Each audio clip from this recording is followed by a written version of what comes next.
I will say this though, just because I said the previous thing, and I don't want to sound like a hopeless optimist, but I think now that Trump is back in office, I think that this second term, obviously, like, I think that the fact that they had a Zionist rabbi was next person to speak after Trump during his inauguration really speaks to like the disaster that Trump's second term is shaping up to be for Palestinians.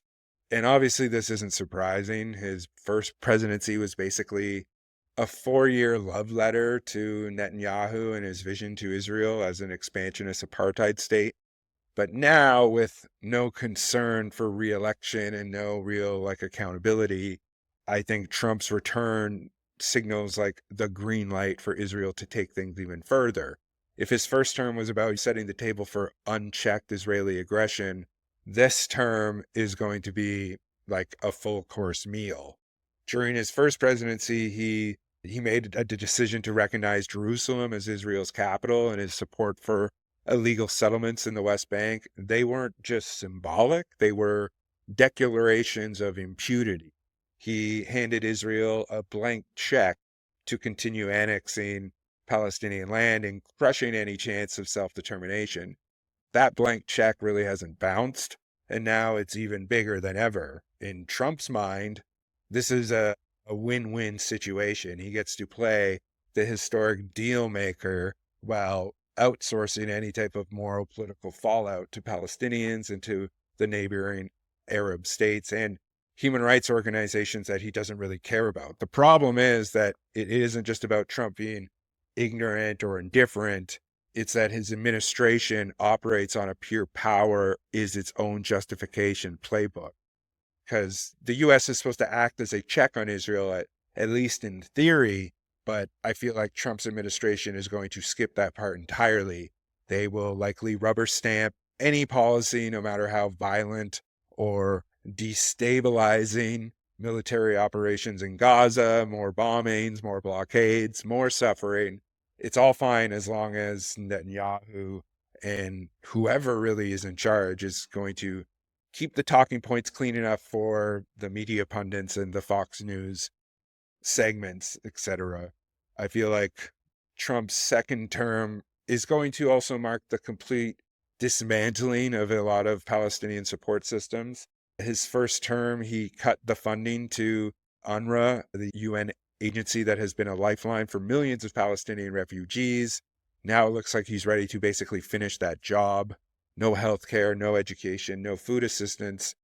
It's all part of basically the same strategy, make life so unlivable for Palestinians that they have no choice but to leave and accept whatever crumbs they're given under Israeli control. And let's not forget that this extends to undermining the Palestinian Authority itself entirely, whether through direct funding cuts or tacit support for Israeli crackdowns. Trump is ensuring that there is no political or organizational resistance left to speak of. Then there's the so-called peace agenda. Trump's legacy, the Abraham Accords, really did nothing to address the core issues of occupation or systemic oppression. Instead, it normalized relations between Israel and the Arab states while cutting Palestinians out of the conversation entirely. His second term is probably going to be all about doubling down on this, expanding those accords and sidelining Palestinian concerns even further. I feel like for Trump, his it's going to all be about all of the photo ops, the big signatures, the ego boosts. That's going to come with playing peacemaker. Never mind that these deals only reinforce Israel's dominance. So the thing that I said about him being a peacemaker is not mutually exclusive to what I'm saying here, because the worst part is how this fits into a broader bipartisan framework. Biden's administration funded and armed Israel too, but at least they paid lip service to diplomacy and restraint. Trump doesn't really, he's not going to bother with that at all. His administration mostly embodies the most naked, cynical form of U.S. imperialism, one that sees human rights violations as irrelevant as long as the deals keep coming and the military aid keeps flowing. It's different than liberal imperialism. It's strong arm imperialism. But I will say, as I said before, Trump's incompetence and ego is going to create a type of chaos in other areas. So when it comes to Israel, his actions are very much likely going to be horrifyingly consistent when places like the Ukraine and other regions like that where there is conflict, he's going to supercharge it in Israel. And so, yeah, his second term is a disaster for anyone who is going to value like justice and accountability and human decency for Palestinians. And so, yeah, it's not just another chapter in a very long history of suffering.